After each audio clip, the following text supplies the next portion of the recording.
Hello, guys. Ameeta Andrews is what is on my license. So I am newly divorced.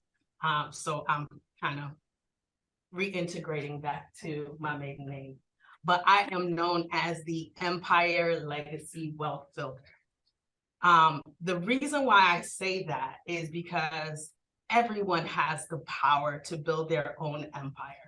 Whether your empire is just your little family or it be a multi-billion-dollar company, everyone has the power to do that.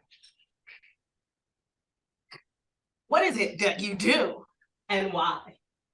Well, I'm a financial advisor, strategist, and a coach. I am in the financial advising space. I have been in the financial industry for over 15 plus years. I've been on both ends. I've been that customer service representative that they're like, you sold me this policy and I have no idea what to do with it. And I've also been on the other end, that agent that is diligently working to make sure you have the proper protection for your family. So what does protection look like?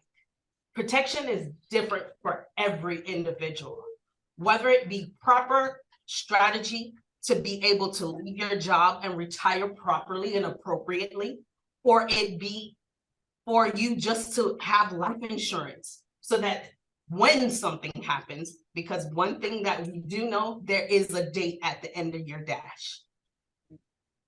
Your family is properly protected and they don't have to worry about moving from their home.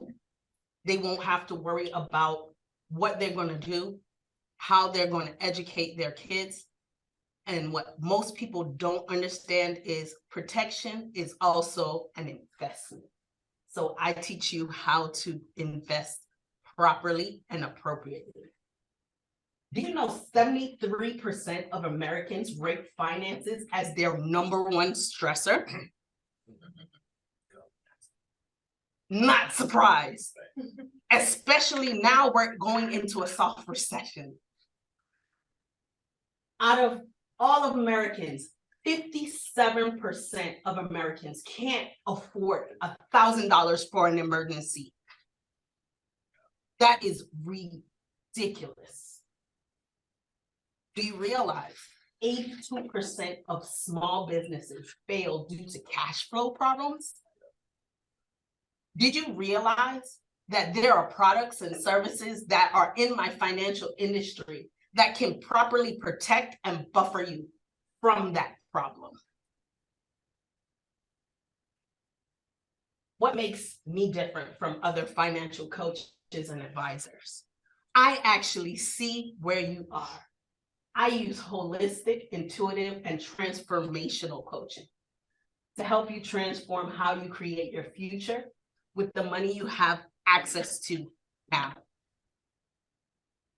I have a whole person, inspirational and mindset aligned coaching style. We work where your mindset is. There are advisors out there, you have Fortune 500 companies, most of them, I've worked for them.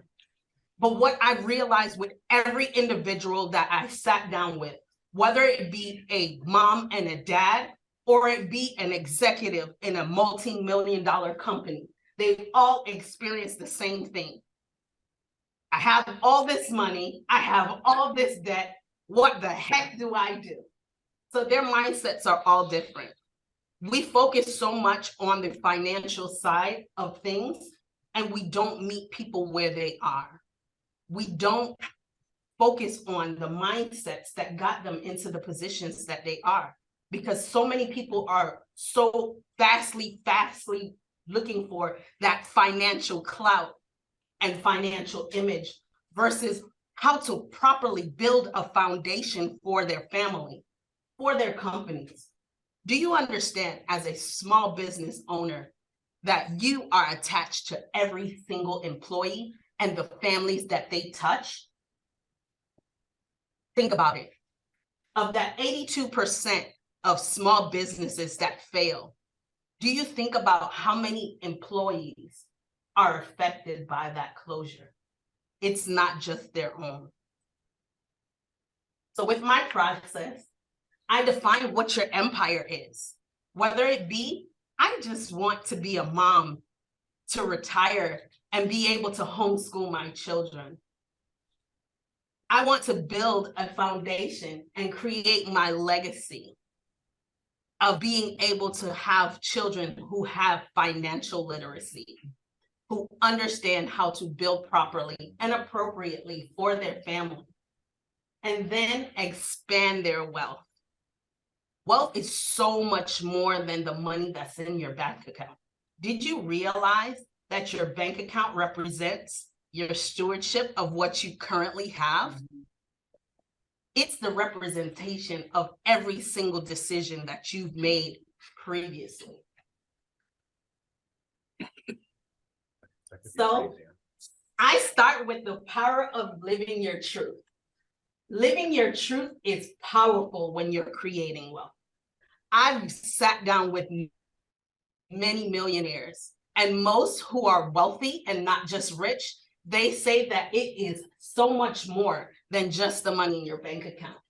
This is the missing piece to financial literacy, implementation, and activation. So when you live your truth, you have to understand that there's an internal wealth in us all. And that represents in your external wealth. Understanding the deep dive into the internal impact of your empire. How do you build it properly and appropriately? And then understand that there's a deep dive into the impact of your legacy. How does that translate to the people and the families that you touch every day? So by living your truth and understanding the power of you and the empire that you bring to this world, you're able to create the wealth that you're looking for. So with my coaching, I do one-on-one coaching, which is private, because a lot of people don't want to automatically go into telling people what their debt problems are, right? And I sit down with you where you are. Then we go into our phase 2. That's when we actually map out your journey, because wealth is a journey. It's not just a destination. Sometimes when we look at the wealth aspect, we chase one linear focus. But when you understand the power of your empire, that's your soul, your body, your doing, your being, then we map that out. What does that look like to you when you don't have to worry about what the financial look of it is? When you can just do and be. Then we actually work on your mindset. Because if you don't know who you are, then we can't understand what you can do. So then we work on your mind with understanding why you spend what you spend. Because literally, I sat down with myself and I looked over my budget and I was like, what the heck did I spend that on? And then we actually get into building your wealth. Let's understand that there are reasons why you're doing the things that you're doing. And let's get a strategy in place so that we can overcome that, so we can build that wealth.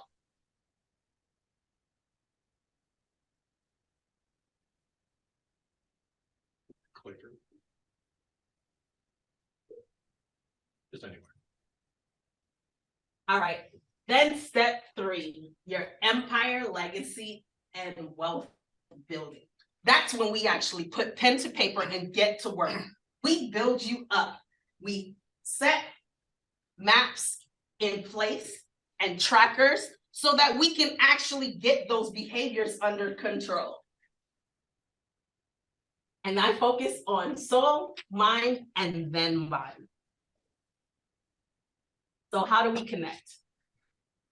You can find me on Facebook at the Empire Legacy Wealth Finance Group. On IG, I'm Coach Ameeta. Twitter, Coach Ameeta, and I am on Clubhouse, Coach Ameeta. Let's get down to the mind, body, and soul of it, and let's get you into your empire, legacy, and wealth.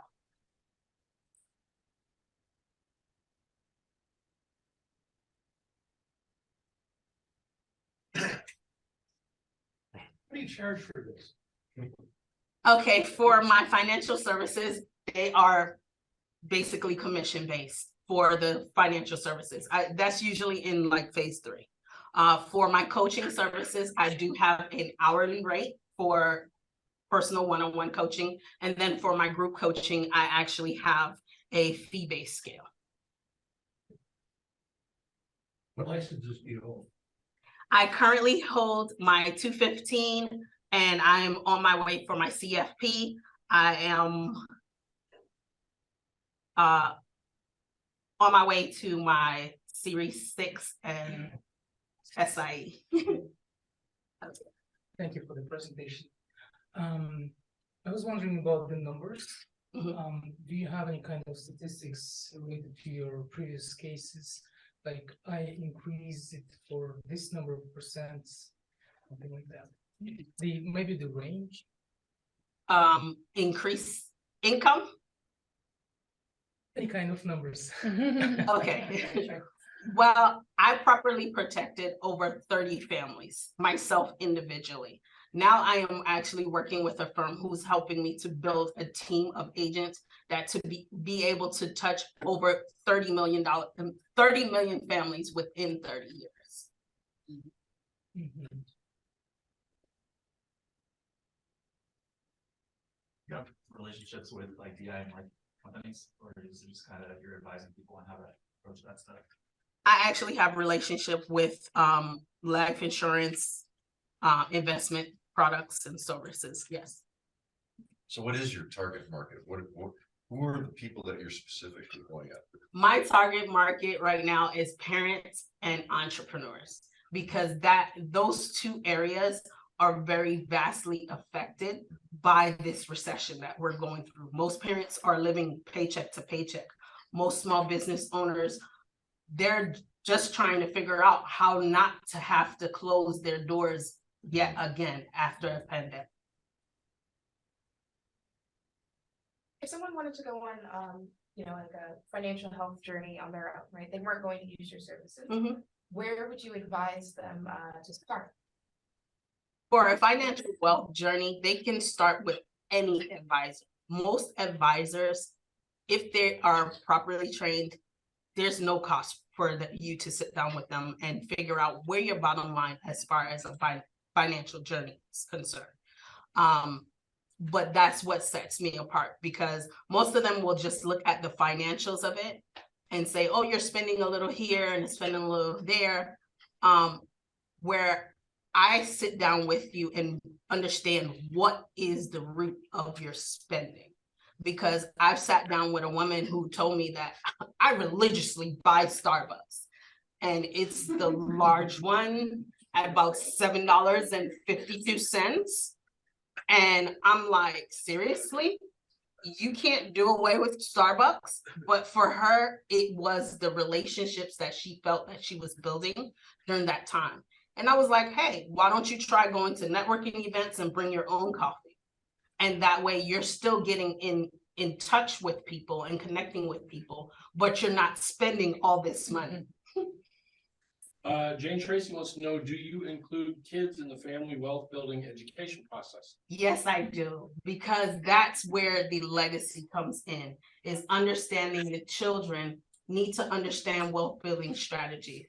My 7-year-old actually went on a retreat with me over this past weekend, and where we were actually being taught financial strategy and financial education and financial literacy. And he's 7 years old.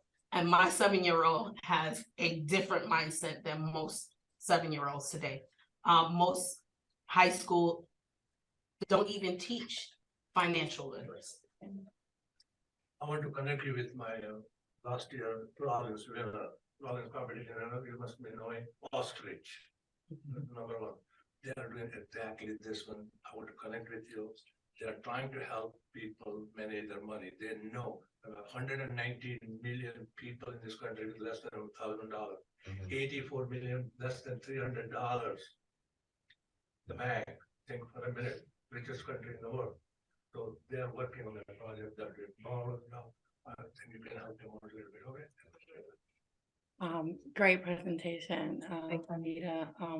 Being able to see it has helped me, and I know a little bit about you. So the power of living your truth that you mentioned on that slide, and the legacy aspect of it, and teaching your kids, it's like it has me reflecting on my own childhood of parents who are entrepreneurs, but yet did not show or teach me anything about money or legacy or what have you. And so when they liquidated and closed their business versus transferring it to me or any of our siblings, we're now starting over when we could have built upon their legacy. So I appreciate what you're trying to do, because I think as we are working adults making money or running a business, we're not always cognitive or even really thinking about what legacy we're leaving our children or what education we're leaving our children.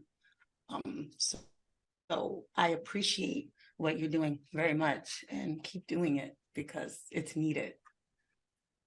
With companies, how do you find, a great individual working with companies? Can you touch a little more on that? And maybe do you work with companies that can also and their employees, so kind of as a holistic, like small business and things? As far as the coaching aspect, I'm kind of new into it. So I'm doing mostly one-on-ones with the small business owners and kind of working with their strategies there.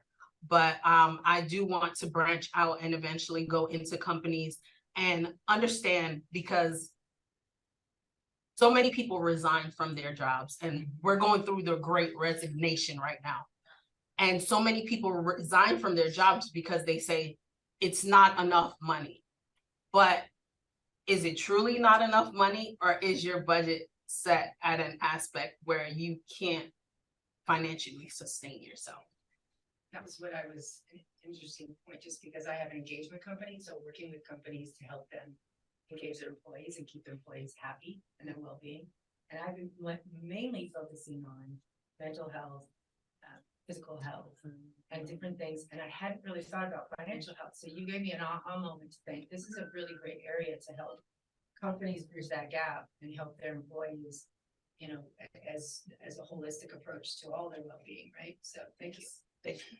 So most, if not all of us in this room know and understand that cash and bootstrapping entrepreneurs are probably not the most lucrative market out there. So do you have any marketing plans or strategies to help really get the ones that you want to, that you need to speak with?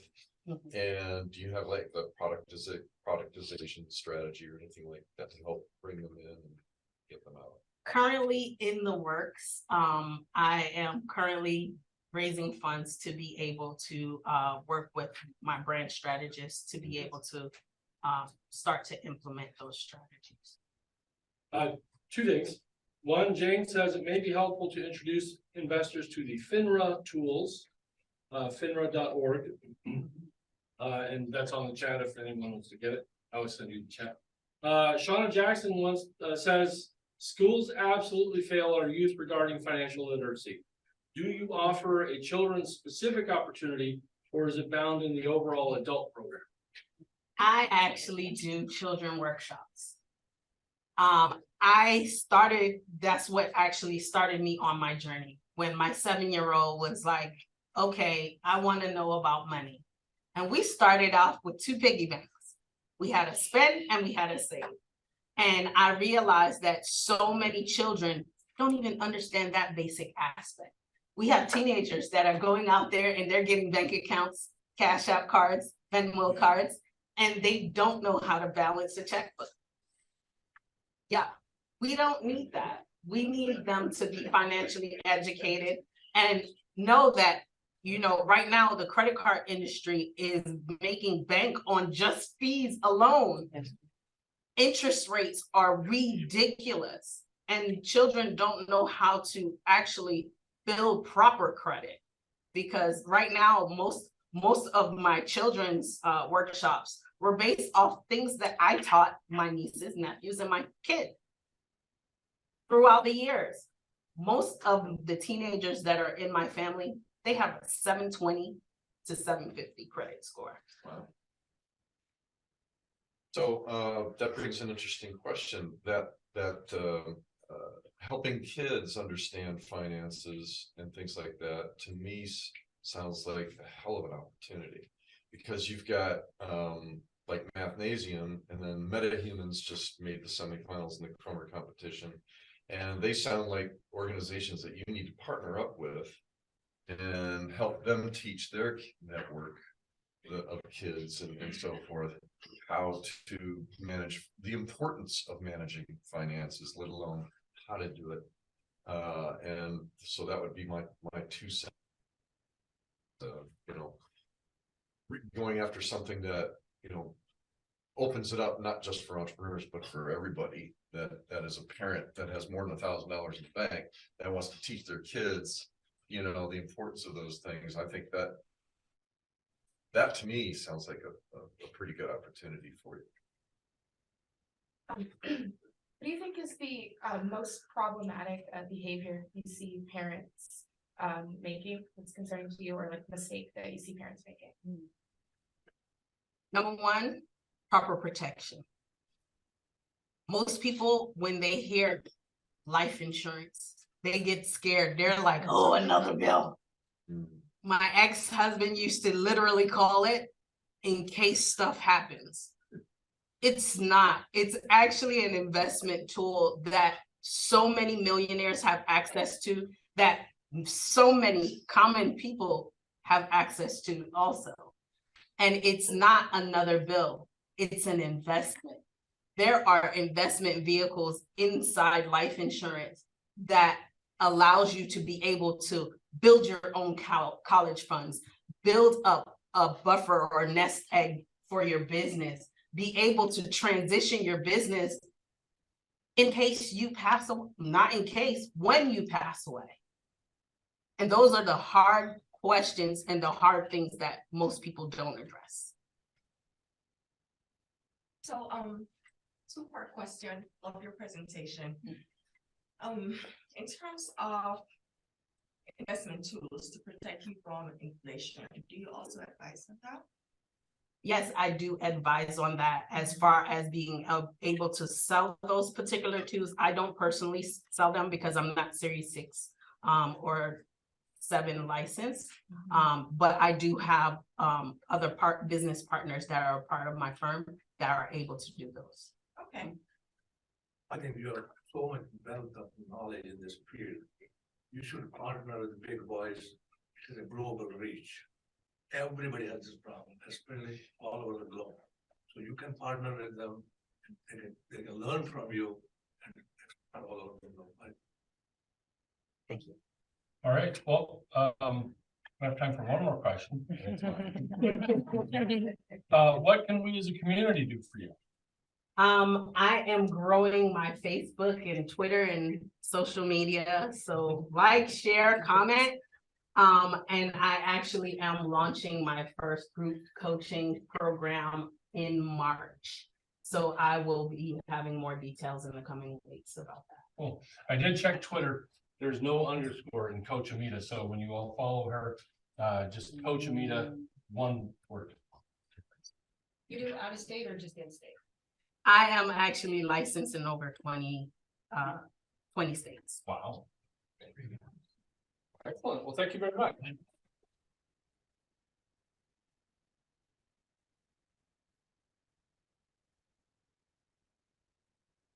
I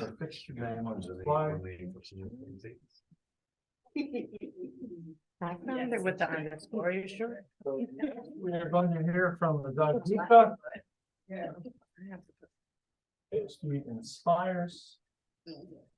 And Ajay is actually a friend of Sheila Burrell's, who's in the back, very proud. It's like one of your kids is up here. AJ's helped me and my girls so much, so I'm happy to be here to support. Thank you so much. Use the keyboard right key to. Perfect, perfect. So when I first heard about this presentation, I was told that I was only going to get 6 minutes. And my normal presentations are like 2 days, 3 days. Oh. Every single day. I thought to myself, okay, I have 15 minutes. what can I do to add as much value as I possibly can? So I created this really cool, I called it 7 Keys to Self-Love and Abundance. And so very similar to Ameeta, I really appreciate your presentation. You know, the mindset piece is so powerful and it's so important. And it's something that I'm going to talk to you guys a lot about today. But before we begin, how are you guys doing and feeling today? Come on, I need more energy than that. How you guys feeling? So my name is Ajay Gupta and I was born and raised in London, England. And my family moved to Orlando. We actually moved to Celebration. Anybody heard of Celebration? Yeah, a town built by Disney. So we moved there 22 years ago, right? 21 years ago, so 2002. So I had the privilege of growing up in London and I spent my middle school and high school years here in Celebration.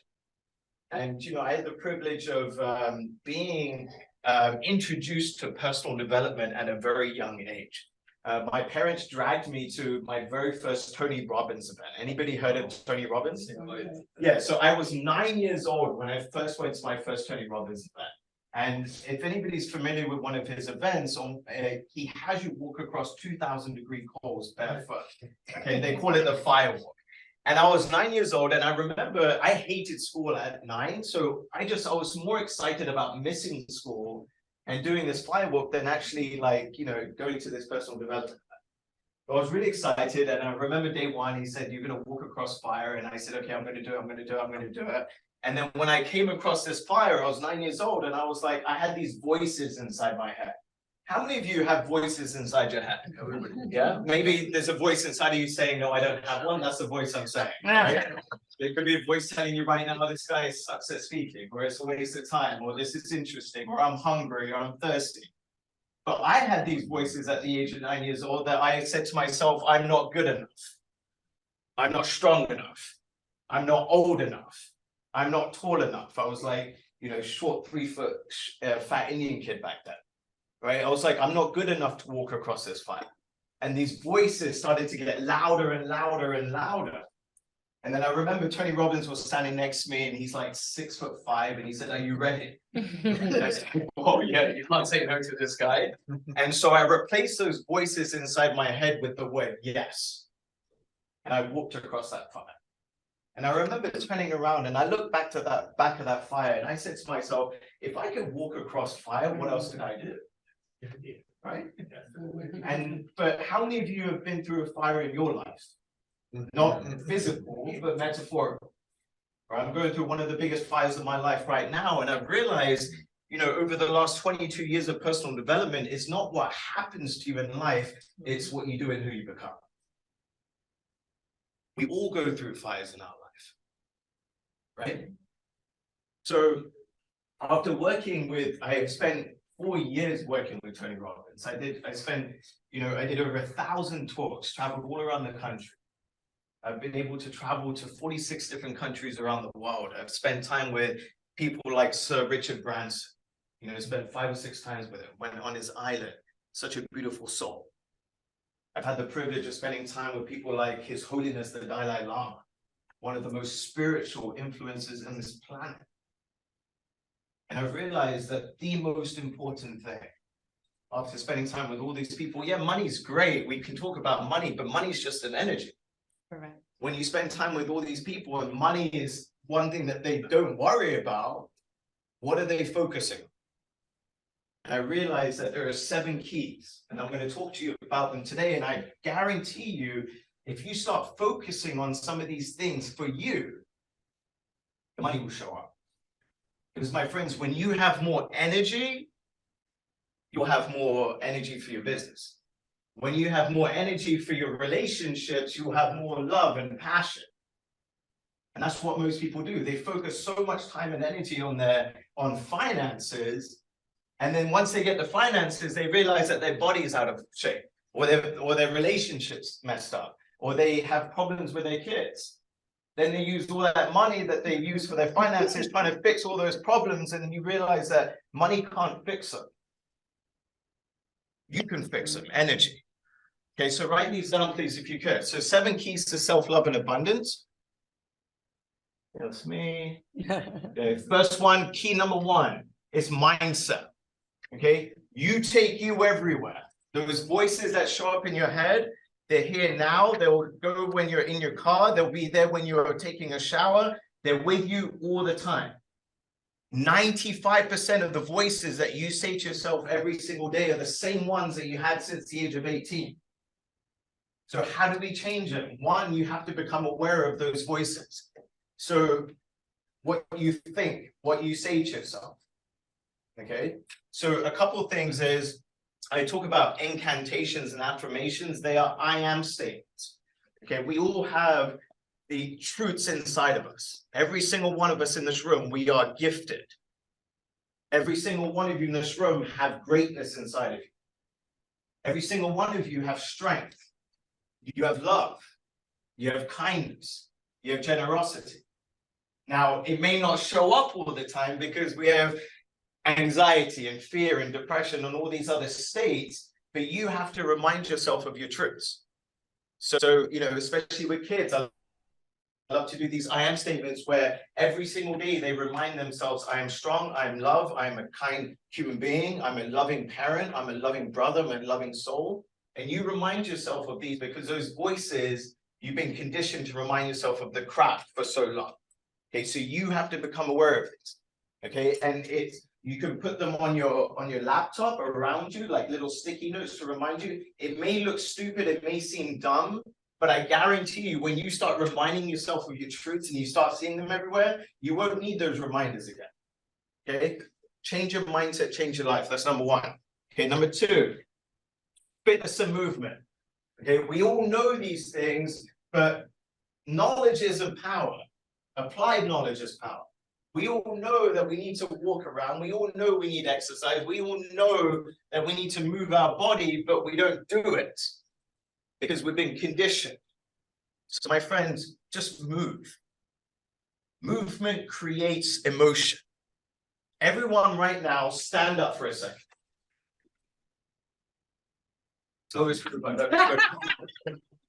I'll go sit back down, right? Just by you standing, 75% of you are smiling. It changes the way you feel. And that was just standing. Something small you could do, my friends, is literally when you get out of bed, just walk 5 or 10 minutes. In between your meetings, right? If you have scheduled calls every hour, get up and move for 2 minutes. Do some push-ups, do some press-ups. It will change the way you feel. Okay, very simple. But again, my friends, what's easy to do, my friend told me this a couple of months ago, I love it. She said, AJ, what's easy to do is easy not to do. That was probably this like you, wasn't it? Yeah, well, so I don't know who, so Laura was the one who told me, but I don't know where she got it from. But, you know, movement is everything. Okay, move your body. 3, okay, healthy eating. Okay, again, it's so important. But after being around some of the smartest, influential people in the world, your body is your temple, my friends. Small things you could do, just small action steps. I'm not telling you to get rid of all of these things in your diet for the next 30, 40 years, but make conscious decisions to reduce some of these things. So one is reduce your sugar intake. Okay, so I was with my mom about 1.5 years ago, and I just sat down with her on the couch. I said, Mom, let's look at how much tea you drink every day. Okay, she used to drink 2 cups of tea. And every single cup, she had one scoop of sugar, 1 spoon of sugar. Okay, natural, just 1 scoop of sugar. But I extrapolated how much sugar she drinks every week, every month, every year. It came to kilos from just that 1 tea, which is a habit that she's been conditioned to have for the last 40, 50 years. That's 1 tea. So she decided to remove sugar from that 1 tea in the morning. She still had it in the afternoon, 1 in the morning. And gradually, now she doesn't take it. Sugar creates inflammation in your body, my friends. Inflammation equals pain. Movement reduces inflammation. Sugar increases inflammation. Coffee. Okay. This is a tough one. No. I do drink coffee. Okay, I do drink coffee. But again, become aware of how much inflammation and how much acidity it gives you, and then balance it out with vegetables and water. Okay, something easy, everybody can do. It's free. Well, it's not free. It costs you 1 lemon. Okay, just sprinkle fresh lemon in your water. It increases the pH instantly.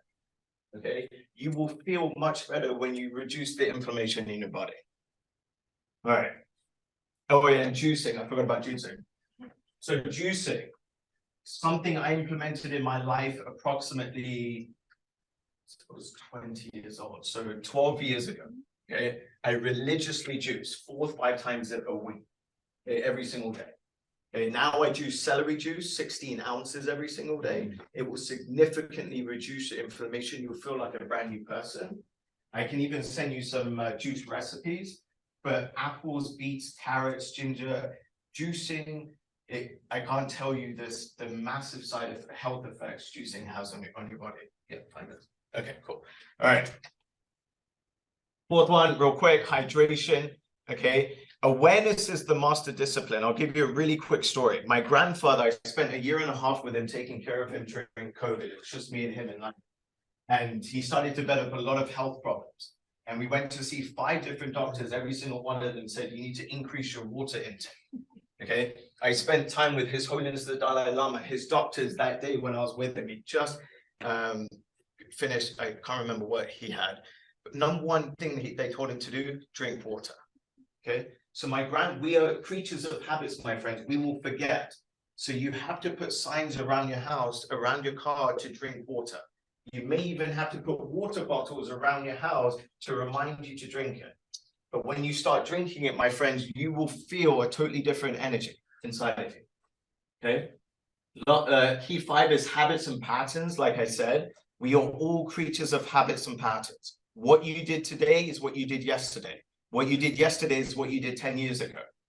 And get this, what you do today and what you did yesterday will be the same thing you do in the next 5 or 10 years, unless you change something today about it. Okay, one small shift can make such a massive difference. All right. 6. Where focus goes, your energy will flow. We live in a world now, my friends, where there are 150 to 500,000 stimuli fighting for your focus and attention every day. Double if you got 8 years. Yeah. Okay. And those companies are paying millions and millions and millions of dollars to get your attention. How much are you paying to get your attention? Where is your focus going?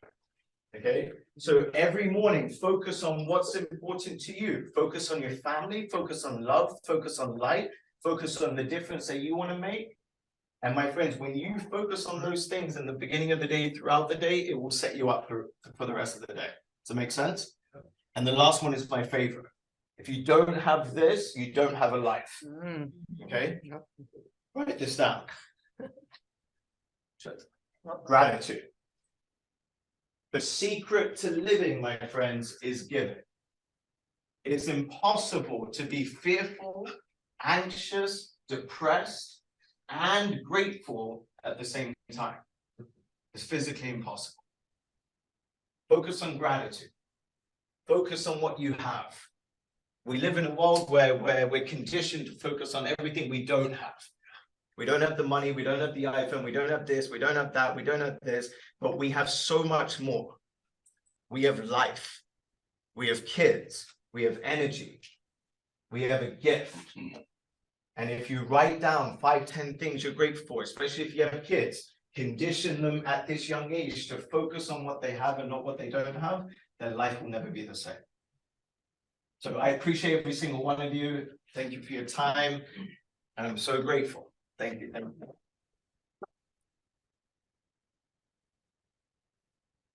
you. Can you tell them what your dad told you because you wanted to go to Tony Robbins here, coming here? Yeah, so You walked on fire, I know that. when I was 15, I was in Celebration High School. I was getting bullied. I didn't know what to do. I was great at school, but I really just didn't know what to do in my life at that point. And I remember Tony Robbins was coming to Orlando, and I ran into my dad's office. I said, "Dad, Tony's coming to Orlando. I want to go." And he said, "You can go, but you have to find your own way there." And I was like, "What do you mean? I'm struggling in school." And he's like, I can't afford you to go, but you have to find your own way there. So I've been conditioned to do whatever it takes, find a way. And me and my sister, we set up lemonade stands in Celebration downtown to raise money. But eventually I got a scholarship for it. But that one event, because I heard the secret to living is giving at that one event, and it changed my whole focus and direction of my life. Yeah. Well, thank you for this. I am also a former Tony Robbins trainer. Great. 21 years ago, and that event you went to in Orlando, I was there. That was 21 years ago, right? In London. Orlando. Okay, Yeah. I didn't see Harry does what 4 years, Yeah. and this has not changed. There's subtle changes, but you'll right off the bat when you started with the exercise thing. Because one thing I tell my clients, because I'm a business and my coach, I tell them, you get depressed, just stand up, but go like this, open up, and everything changes. So you just said that again, but it was a great job. Thank you. Thank you so much. Yeah. You mentioned about the voices in our heads. And I was wondering about do you have any kind of formula for distinguishing voices from noises? Voices from noises. So give me an example of a noise. Maybe you want to know, what do you mean? So the voices are internal voices. So those are the voices that are just inside you. When you take action, I'm not good enough, I'm not. Why, we all have those voices. Then I would assume noises are external distractions around you, or physical noises, right? But does that help? Not really. Okay. When I said noise. Yeah, go ahead, continue. What do you mean by noises? Which probably.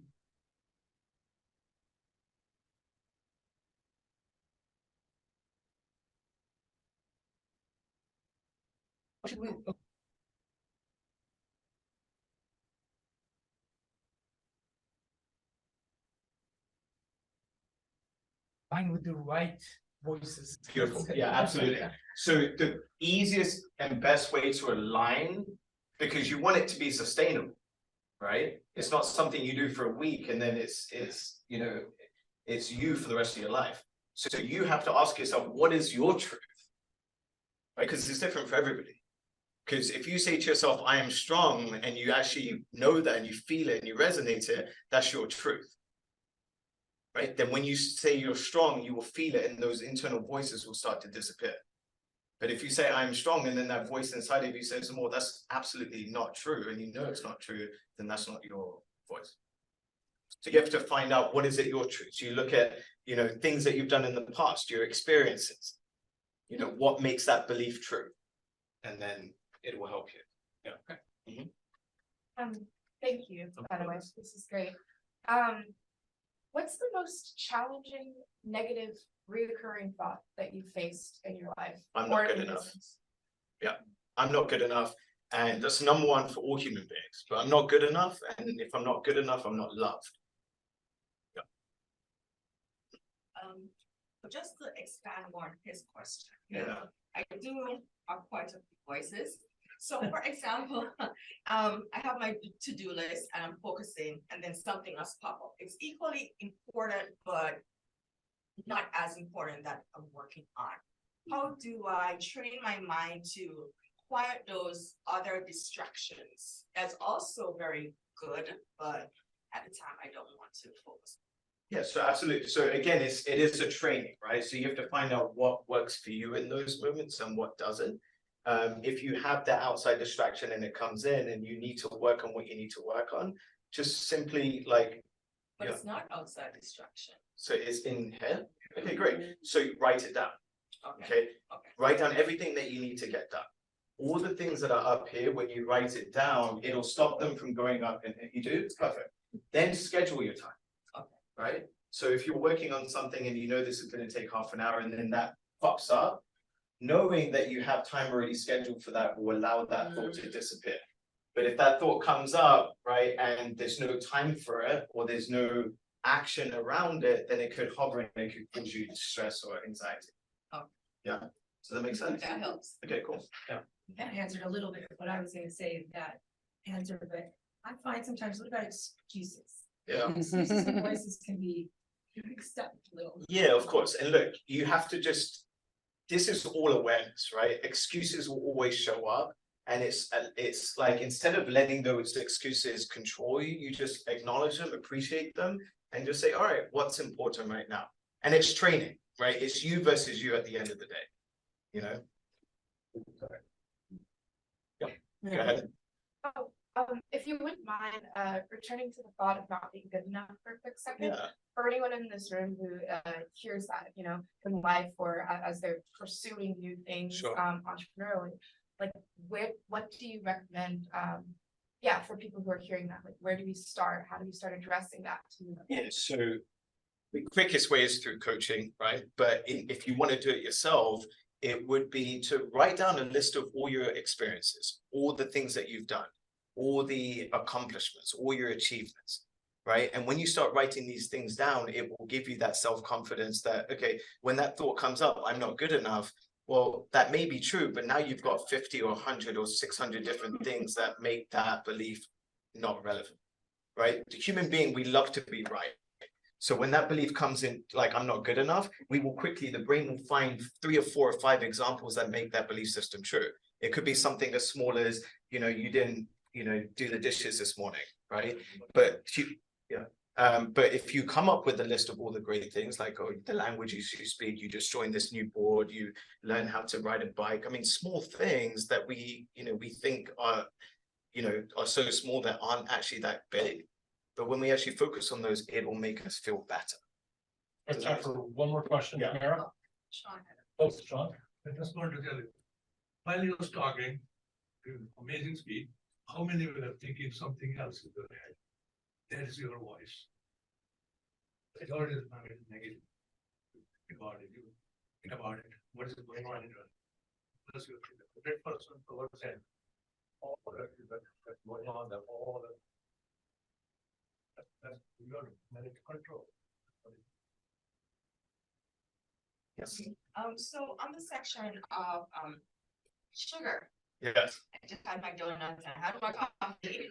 But and sugar is really bad. It's like the first drug. It's the more you have, the more you want. What are some of the substitutes you recommend for sugar? So I recommend going on a sugar fast, okay, where you actually don't have any sugar. But you don't need sugar. Okay, so try it and experience it and see how much energy you get from it. Do some research first, like, you know, read up on it. I've done it many times and it's.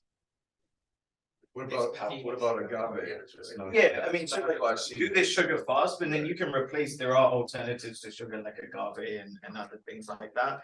But it is an addiction. And once it's out of our body and we realize we don't need it, we don't need it as much. How long is your typical fast? Your So- typical sugar fast?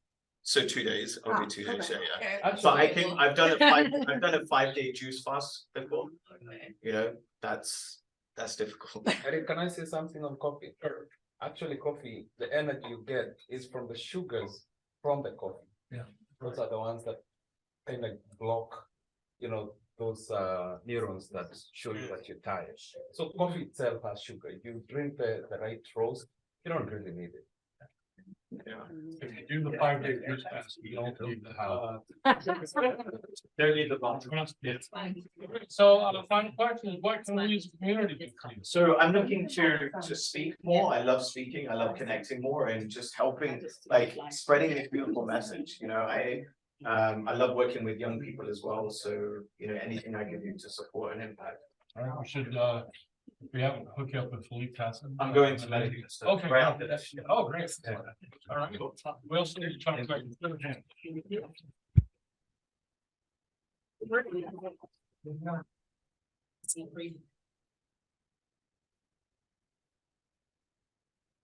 All right.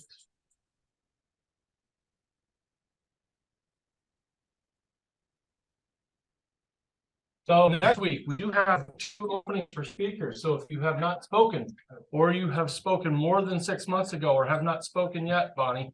Go